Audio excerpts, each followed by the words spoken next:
This is So In Flow, a podcast to help you activate the power of creative flow in every part of your life, business, and of course, creative process to make your creative dreams reality.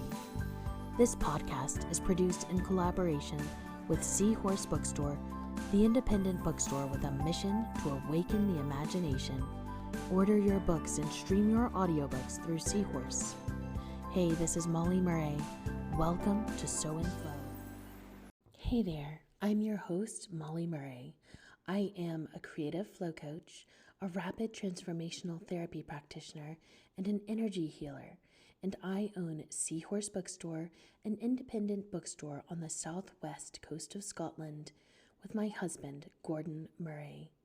I help creative people heal the rejection wound and bring creative flow into every area of their lives to become thriving artists.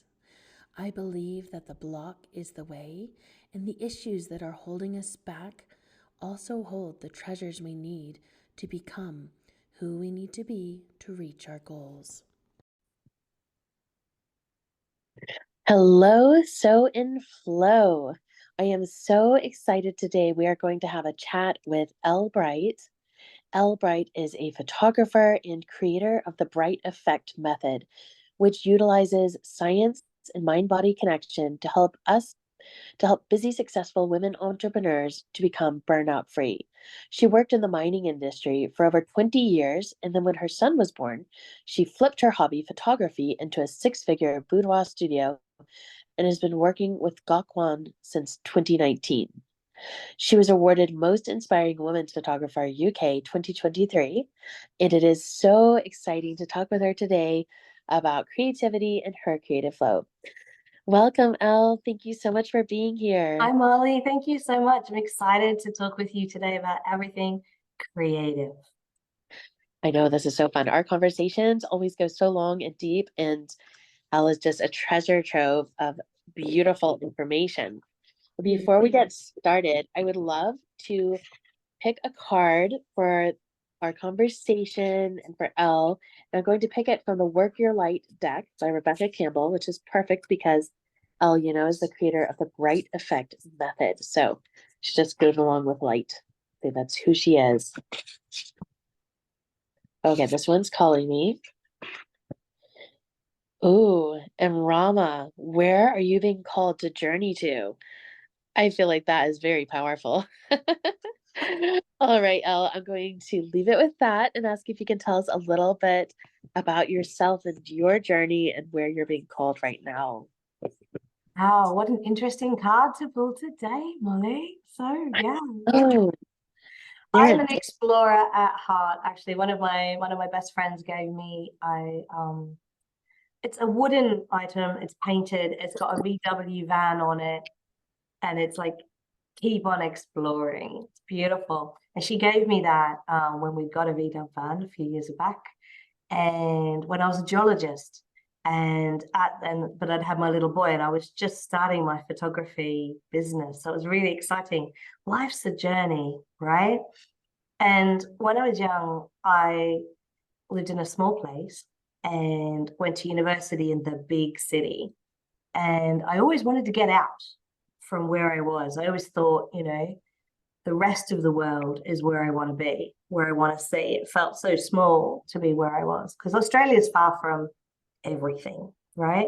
And although I live in the UK right now, I didn't know that at the time I was going to end up in the UK, but I always wanted to travel. And after university, my like reward to myself when I finished was my first international trip. And I went to Thailand as a tourist, as you do. And I didn't really stop traveling since then. Until my son was born, we didn't travel for a while, and COVID, of course, nobody did much of anything for a while. So that's a really interesting card to draw, journeys. Oh, I love it. Could you tell us a bit about your journey with creativity? Because you began as a geologist in science, and now you are an award-winning photographer. I would love to hear more about your journey to photography and creativity. It's a crazy one, isn't it? Photography isn't something that I ever actually I never studied at university or college. In fact, my mum gave me a camera when I was 8 for Christmas. Now, I know it was my mum who gave out the presents at Christmas. It wasn't my dad. And she was a real fan of photos. She took a lot of photos when she was younger of her friends and just life in general. And she gave me this camera, but a few weeks later, she realized, I believe, that she couldn't really afford the film. So that camera got recalled. Oh, no. We didn't get another one until several years later when I was about 11, I think. And that was an Instamatic. And I didn't get to use that much either because that was really expensive film too. And so it actually wasn't until I'd finished university and was doing this, my first trip that I mentioned before to Thailand. I got myself a little camera and I took hundreds of photos on my trip. And it was a hobby. It was just always a hobby. But the funny thing is, I took lots and lots of photos of friends at parties and stuff, and it eventually developed into an on the side business. So I became a geologist and I was traveling the world, working in weird and wonderful places. And I was always taking photographs of the people, the scenery. I'd always try and squeeze in a little bit of tourism and get to see amazing places. And those photos, obviously, a lot of them was like old slide film or old print film. And then we didn't go digital until I went digital 2005. And at that point, I ended up doing more photography for the companies I was working for or consulting to, and doing weddings and things on the side when the industry was down. So we had, for example, what was it? Yeah, the first time I was professional as a photographer was like 1999. I was actually living in Bolivia, working with Rio Tinto, a big mining company, and the whole gold price crashed and all the jobs ended. And I was stuck in Bolivia teaching English. So I decided to just take photos, and I took lots of photos of events there and started to sell those photos, and actually got a job as the teaching English and as the school photographer for an international school. It had 1,200 students. So I did, the school photography of 1,200 students, all of those, every year photo, every individual photo. And I did the yearbook 2 years in a row. And that was like my first introduction to Photoshop. But all we did was make things color or black and white or zoom into the photo. We didn't do any Photoshop like you can do now on your phone. So that was really where I started to do some photography. But then the mining industry took off again. And so it was on the side again. So it wasn't until my son was born and I knew that I couldn't keep doing the travel like I had been doing. I would go spend 10 weeks, for example, in Sierra Leone. My first job there was 10 weeks straight in Sierra Leone, like in the jungle. You can't take kids to places like this, and you wouldn't want to be away from your child for so long. So we were actually in Colombia, living in Colombia, my husband and I, and our son was born there via the miracle of IVF, not the actual birth, but and we ended up, my husband's work that he'd got ended suddenly, and I'd been, well, I can't do the job that I was doing anymore. I was 9 months pregnant. So photography just really took off from there. We literally came back to the UK and I started photography for real. Yeah. And science was my hobby.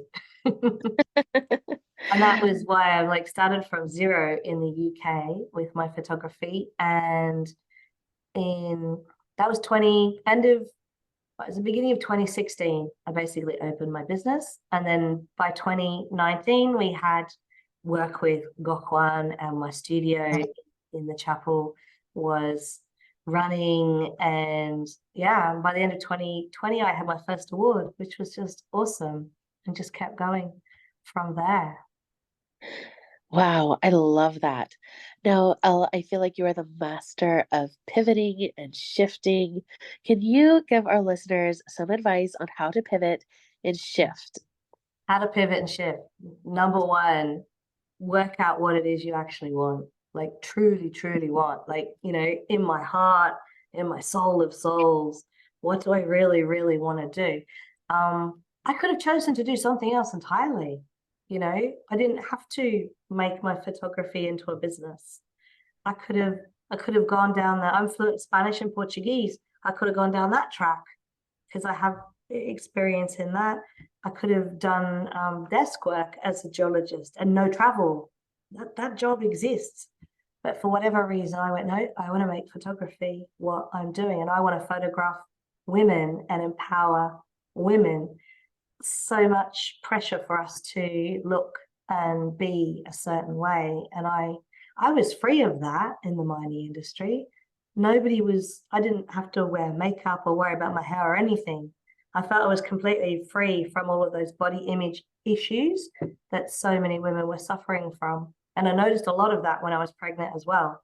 A lot of women who were concerned about how their body was changing and what they were going to do to lose the baby weight and all of this. And I'm like, now I'm going to empower women through photography. So that's what I decided to do. And so when you decide with the energy and the focus and the belief that there is no other option, this is what is happening, it brings all of your attention to that. Not just your obvious attention, but in the background, your subconscious mind, your thoughts when you're sleeping, your daydreaming. It's all happening. It's all happening all of the time for you. And that's the number one thing to do, is focus on what you actually desire so that can happen. And when you focus, things begin to happen. Those serendipities begin to happen. Like, oh my God, how am I, an Australian who had no history in photography, living in the UK, and 12 months after I opened my studio, I'm working with Gok Wan? That's just crazy. Like, why me? You know, why?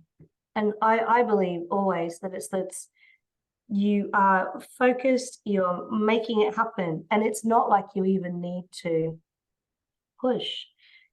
A lot of people talk in business about hustling and pushing and the working the 80 hours and always be on the sell and the tactics and all of that. You don't have to do all that stuff.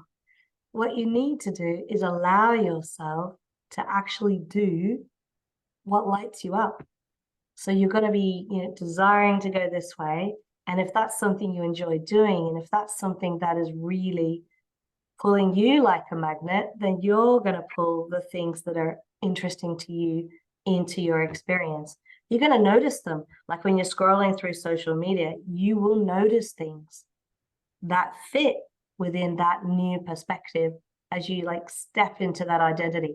So it's focus and then identity. You like decide who you want to become. Yeah. It's not like clothes that you put on. It's not like an outfit. It's not clothes maketh the man. They say these things, right? It's not like that. It's like your values determine who you are. You know, the way you are being determines who you are. You can get up every day and choose to be happy or choose to be worried about things. You can choose.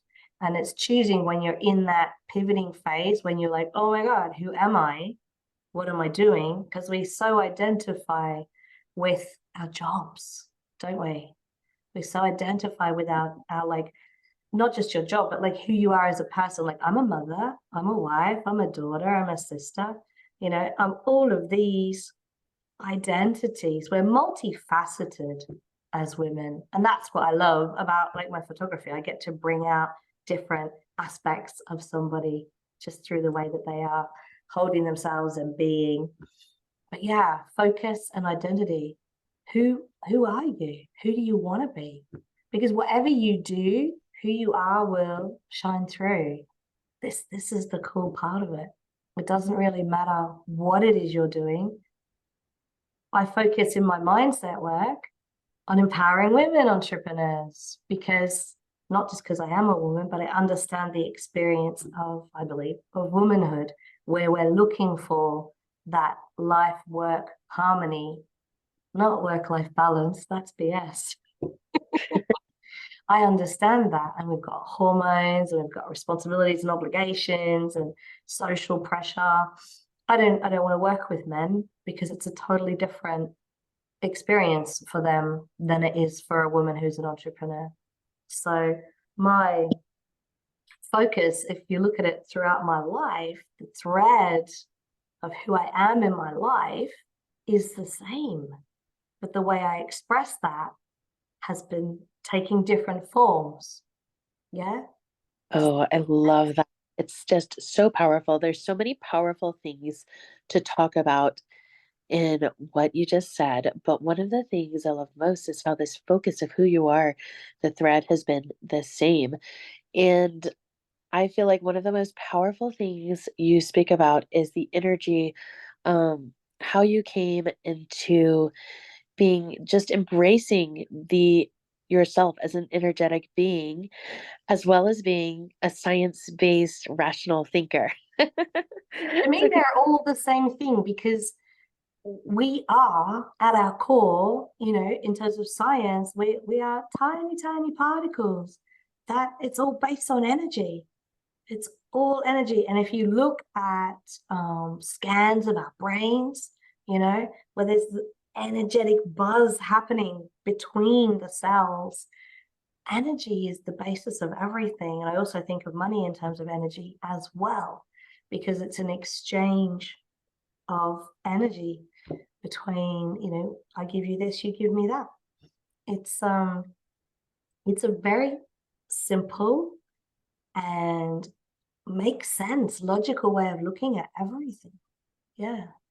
So money, the it paper does. doesn't have energy, but the value you give, the value exchange, which is represented by that paper money or digital land, whatever it is, yeah, it all makes sense. And when you're in the presence of somebody, you feel their energy. You feel how they are feeling. And there's a whole scientific background to that. It's incredible stuff. Mm. It is absolutely. Could you tell us a bit more about that scientific background? I just love it. I love biohacking. I love working in the cells energetically. So Mhm. just tell us your approach to this. Okay, the way I look at it is because I have done biology and stuff, I tend to think of cells as actually looking like those little diagrams in your chemistry or your biology textbook. But you can imagine them in any way you wish. But we know that they are creating energy. They're converting what they consume to create energy. And that energetic exchange is all within us and is happening constantly. So activating your cells literally is what you want to do. You want to hydrate, you want to look at the biology of everything and hydrate and calm your nervous system, because our nervous system is throughout our entire body. The cells in our brain, which we call neurons, are actually throughout our entire body. And it's, down to your absolute fingertips. It's every sensation that you experience. We tend to think in terms of the five senses. There's a hell of a lot more. There's some people say 54, some people say 37. I don't care what the number is. The fact is, that you can sense more than the five senses. You know that you can walk into a room and somebody's in there and you can't see their face or whatever, but you can feel like if they're low or if they're sad or if they're happy.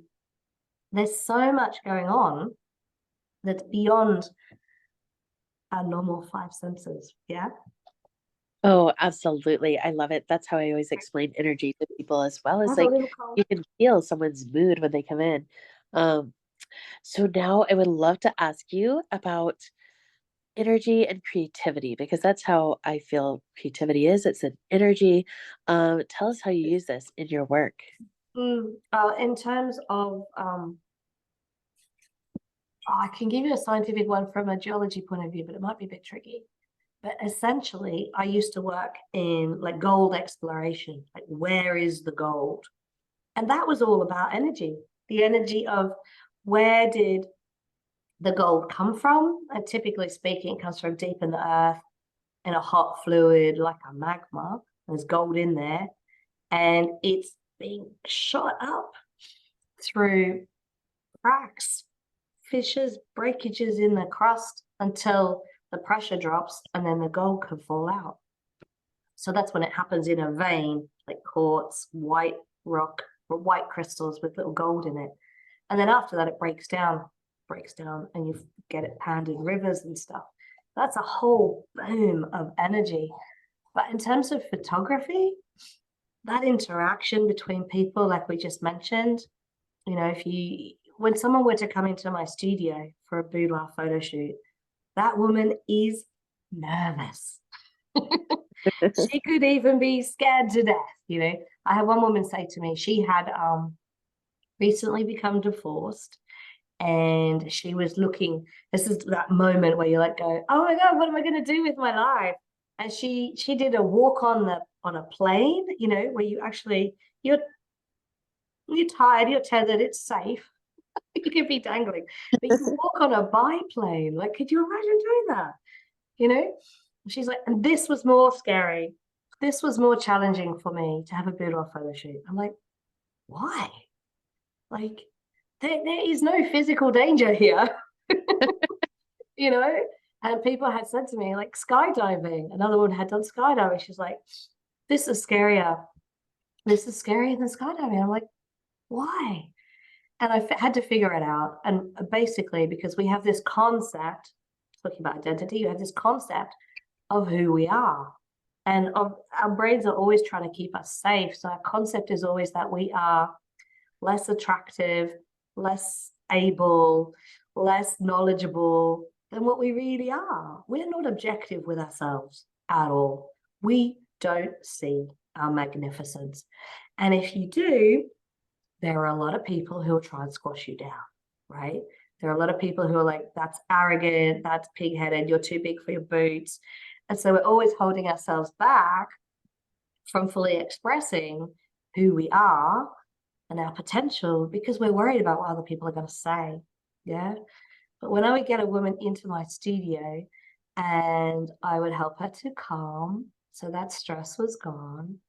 And yes, we would give them a glass of Prosecco, yes, but only the one. Just to calm the nerves a fraction. And I found that when a woman's hair and makeup is being done, this is a really interesting one. It's something that you do for yourself, right? But when you were little and growing up, your mother or your big sister, your aunt, somebody female and important in your life was the one who did your hair for years, right? As little girls, we tend to have longer hair. It needs to be looked after. And that care and attention is very calming for our nervous system. This is why women love to go to the salon and get their hair done. Yeah, this is why we love this sort of attention. It's like love being given to us. And so after that, she would be, you know, I would pose her in different ways, always make it comfortable. And my classic photo shoot is the white sheet shoot, which is she's just wearing a white sheet. Nothing else. She can wear something under the sheet if she wants, but it's based on Marilyn Monroe's 1961 photo shoot where that's what she did. She just wore a white sheet. It was silk. You could see through it a little bit. My sheet, you can't see through. Not that much anyway. And yeah, and so it's very freeing because as women, especially the women I tend to photograph are those who are not 25, they are 35 plus, often celebrating turning 40, 50 or 60, often rediscovering who they are after divorce or after the kids leaving home. Those changes in life, those milestones, which are big. And she's like, who am I? And she does this. She has this experience. And our middle zone, yeah, is the one where we've held our babies, if you've had children, but it's also an area that's very, very sensitive to us in terms of body image. We are so pressured to have this hourglass figure, which number one is not normal for most women. And number two, after you've had children, may be impossible for you to achieve ever again. You know, it just may not be physically right for you. And so having a white sheet where that is totally an unknown, but showing from here up, yeah, and showing as much thighs as you love, is very freeing. And that is the thing. You can be so, so free and no constraints. And so you can see yourself in a different way. And so women, at some point in the photo shoot, they go, ah, and they relax to the point of like, actually, this is a lot of fun. Actually, I can just be whoever I am. I encourage women to like play with their rings, play with their hair, do those little fidgety things that help us to feel comfortable, but you probably got in trouble for when you're a kid. It's like, stop doing it, you know, but it's a part of you. It's a part of who you are. It's a part of how you hold yourself, you know, to hold yourself straight. I get women to sit up tall. I get women to look up high, gaze out a window. And you get all of those aspects of you, which you cannot see of yourself in a selfie. And no one can take photos of you like that ordinarily unless they're a professional. People cannot achieve that in real life. So for me to be able to show a woman all of those aspects of her, how her lover sees her, how her mother sees her, how her children see her, because I would have photos of her smiling, photos with her eyes closed, photos of her gazing into the camera, all of them. And it's a really, really amazing transformation to see somebody see themselves for the first time. Wow, this is so magical. I'm hearing so much magic and power in your voice. And I love hearing, like, you just sound like you're completely in flow all of the time.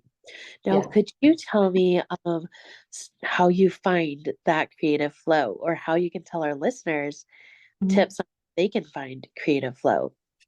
Okay, creative flow is when you are, as you know, I expect you probably know. If you don't, that's totally okay. Is when you're in the zone of it's just happening. You're not having to control anything. That's why we call it flow. And it's like sort of like you're channeling all of this just goodness happening. There's no pause button. There's no, you know, you're not held back at all. And it can happen when you're writing, when you're talking, when you're doing something. For me in photography, I'm just in there and I can be taking pictures for hours. You know, my assistant has to make sure that I keep to time. I have a system of like, you know, I've done this, go to the next, go to the next, go to the next. I could be there for all day. An all day photo shoot is incredible. But it also happens when you're reading a book, when you're practically daydreaming. It's when your time is of no concept to you and it's enjoyable. It can also be challenging, but there's a joy in that challenge. Yeah. So it can be very stressful for me to work out what's the best angle and to get everything exactly right. I move a lot in a photo shoot, you know, to get the image that I'm seeing in my mind captured in my camera without making her into a contortionist. Or, you know, I stand on a ladder or I move things or whatever. That can be really challenging. And it's in the moment. It's to be present in the moment. It can be quite intense, but it feels good. And that is the key to it. It's almost like not a down, but a release of, that's so good. Yeah. And it just keeps going and going and going as long as you're able to sustain that. It takes practice to sustain that. For many people, they can't sustain it for very long at first because it feels sort of wrong that you're not trying to control anything. You're not trying to make certain things happen. It's but you can, and that's what the bright effect is all about, being in flow as much as possible, because that is where your creativity lies, and that is where you are going to bring your best to whatever it is that you're doing. Yeah. Oh, I absolutely love it. Now, I would love to ask, what inspires you, Elle, and what brings you joy? Wow, so much. I mean, literally, I can in terms of photography, I can photograph the most ordinary, boring thing and make it look good. I'm so proud of that. Because but you know, that's why I get to say to the women. I had one woman say to me, you might know this phrase. She messaged me before her photo shoot, because I'm in contact with people, in contact with my ladies before the shoot, and she said, I don't think you can make a silk purse out of this sow's ear. Oh no, that's so sad. I cried. Uh-huh. It's making me tear up now. I was like, no, Yeah. you can't. How can you think like that? Oh, that makes my heart hurt. It does, right? It Uh-huh. does. And I was like, oh my God, no, you're absolutely gorgeous. I haven't even met you yet, but you're absolutely gorgeous, and I'm going to show you. I I'm like, love it. challenge met, you know, it's not a challenge. That's the thing, it's not a challenge for me to photograph a woman beautifully. There is no challenge in that. The challenge is in her recognizing that and acknowledging that, accepting that, and then going from there. Yeah, it's a very fast quantum leap journey in self-love, to suddenly see what you thought was ugly, bad, unattractive, whatever, as damn fine. You know, Wow. it's a real mind flip. But this is what led me to working in mindset, because you can literally, and I can show you in my own personal history how I did that. And like we were talking before about, I decided I was going to be a professional photographer. I had a history of bits and bobs and things that I could pull together to help support me to do that. But you find what you want to find to make it happen. You find the evidence to help you get there. Yeah. It's very interesting stuff, how our minds work, and knowing how our minds work was what I came to when I was photographing these women who would walk in nervous, at some point flip and not be nervous anymore, actually have fun. And when they have fun, even when they're nervous, I get good photos. But when they have fun, wow, that is the magic, you know? And that made me realize I knew I was in flow. And then I realized actually they're in flow too, because I'm getting them to dance a bit. I'm getting them to be in relaxed poses. They're in the zone too. Time is stopping for them as well.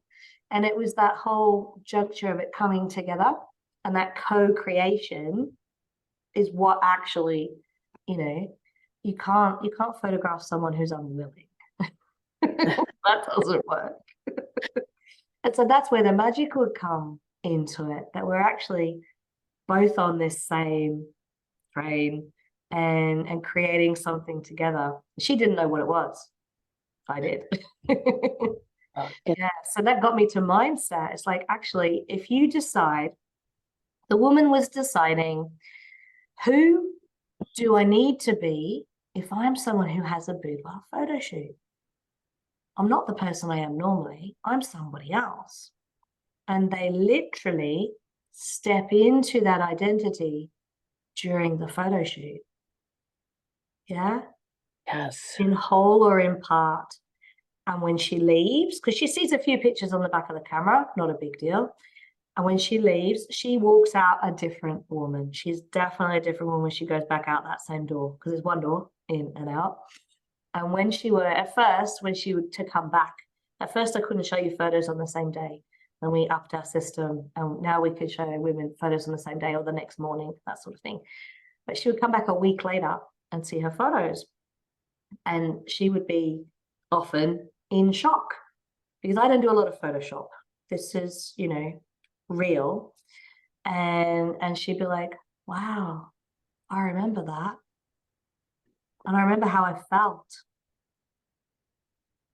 And that is the thing. How she felt in that moment is captured in that image. I honestly believe that I capture the light within you on film, so to say, although it's digital now, because photography is drawing with light.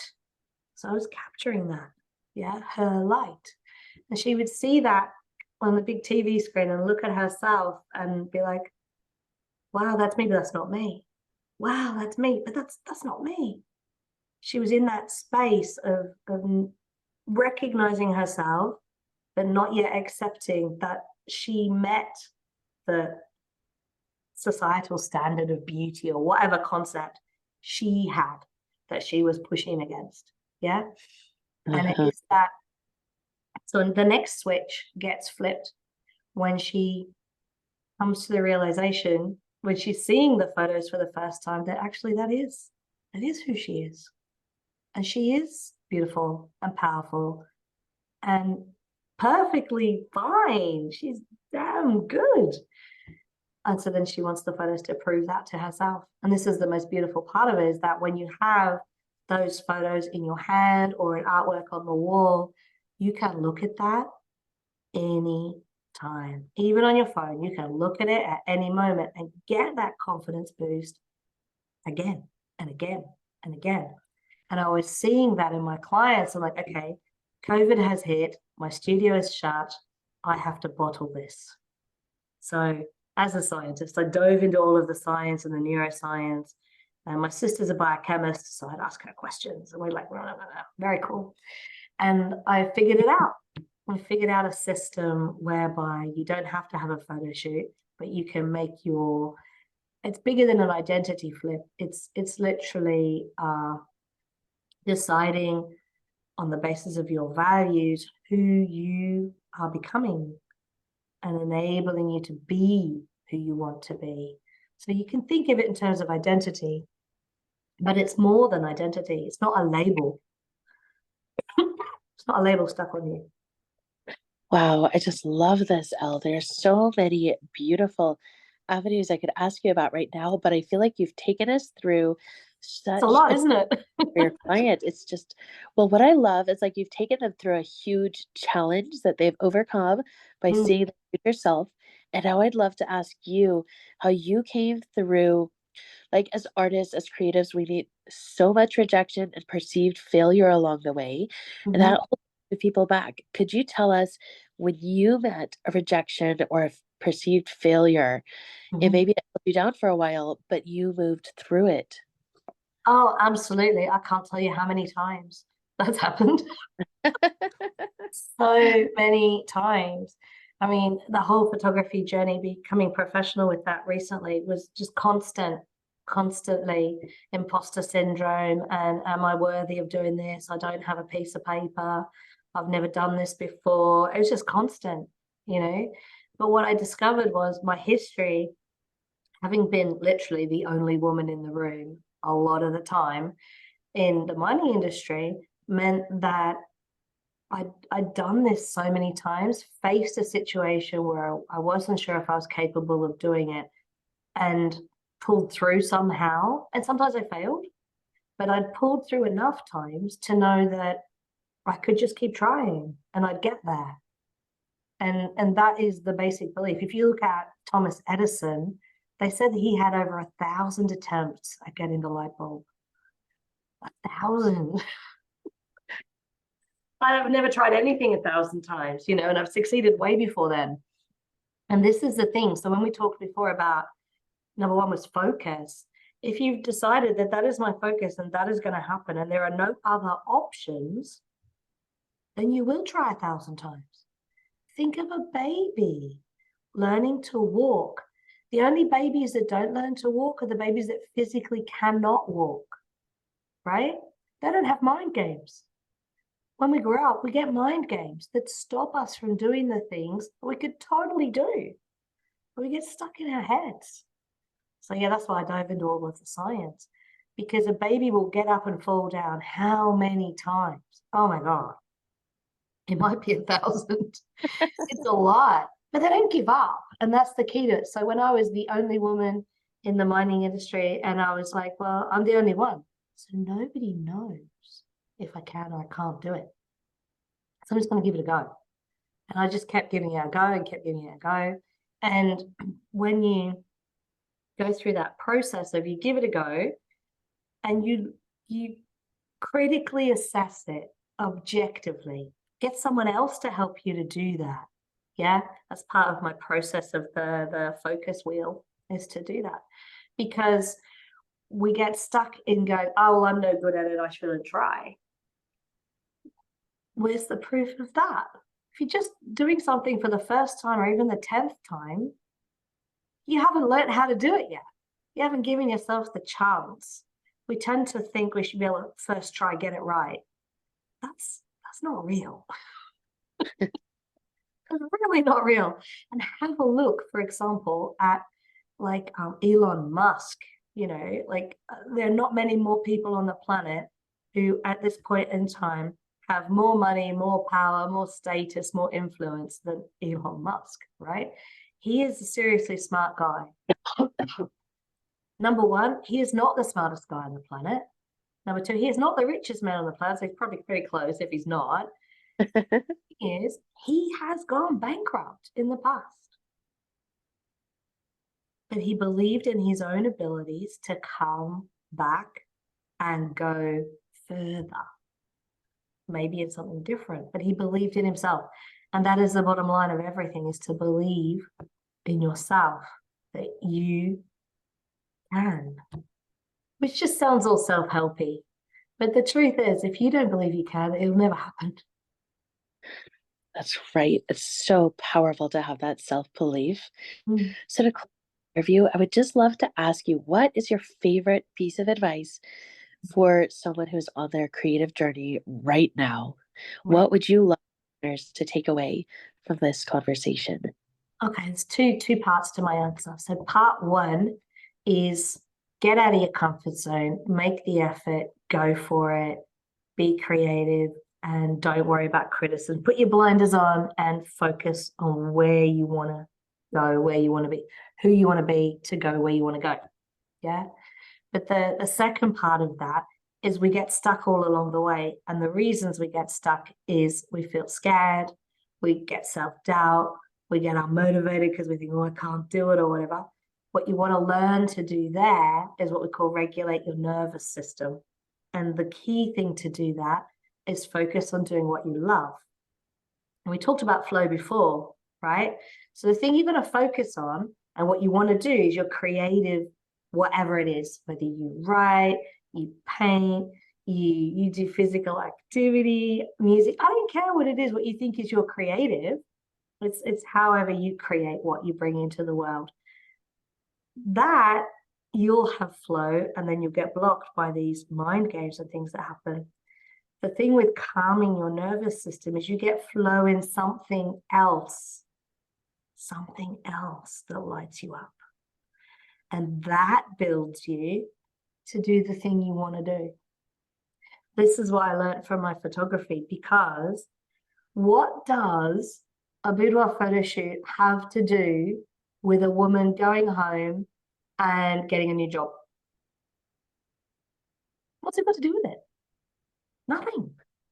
But it does. She got confidence from getting out of her comfort zone in one thing, and that expanded her comfort zone in everything. Yeah. So the more you expand your comfort zone in little ways, that actually builds to you focusing on what you truly want to be doing, what you truly desire your creativity to create. Does that make sense, Molly? Oh, I absolutely love it. It's perfect. I think that our listeners are going to take so much gold from every part of this conversation. Even if they'll dip into one piece here or there, they will find a nugget of gold that's going to be so amazing. You have just filled us with so much light. And thank you for sharing your bright effect with us today. Could you tell people how to find you? Sure. It's ellebright.com. and Elle Bright Official on social media. So it's Instagram, Facebook, and LinkedIn. Yeah. Oh, fabulous. Well, thank you so much, Elle. And I hope all of you listening just take away gold and feel that bright effect with you all the time. All right, y'all. Catch you next time. Thank you so much, Molly. What a pleasure. Thank you so much, Elle.